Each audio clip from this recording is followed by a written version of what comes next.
అమ్మాయిలు కూడా తప్పులేదు మామ. ఆమెతో నువ్వు లవ్ లో పడమందుకు అది చేస్తా ఇది చేస్తా నీకు ఫ్రీడమ్ ఇస్తా అంటావు. పడ్డ తర్వాత ఆమె ఫ్రీడమ్ మొత్తం నువ్వే గుంజుకుంటావు. ఎందుకంటే నువ్వు వాళ్ళ ఇంటికి వెళ్ళినా నీ పర్మిషన్ తీసుకోవాలి, ఏ పని చేసినా నీ పర్మిషన్ తీసుకోవాలి. ఇక నీకు చెప్పకుండా నీ పర్మిషన్ తీసుకుంటే ఏం చేద్దాం అమ్మాయి. సరే నువ్వు అది కేర్ అనుకుంటావా కంట్రోల్ అనుకుంటావా, అది మీ ఇద్దరు అండర్స్టాండింగ్, అమ్మాయి అండర్స్టాండింగ్ నీ అండర్స్టాండింగ్. ఏదైనా ఒక లిమిట్ వరకు ఉంటుంది మామ.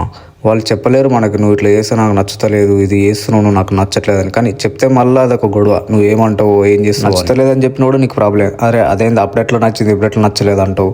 వాళ్ళ ఫ్రెండ్స్తో మాట్లాడి అదే రోజు నువ్వు పాటిస్తావా, నీకు అప్లికేబుల్ చేస్తావా అంటే అది నువ్వు పాటించవు. ఎందుకంటే బయట మొగోళ్ళు అట్లుండరు, అందరు ఇట్లా తింటారు, ఖరాబ్ ఉన్నారు, ఇట్లా చేస్తారు అంట. నేనే తీసిమార్ కానీ నేనే మొగోరు అంటే ఆమె దగ్గర బిహేవ్ చేస్తావు.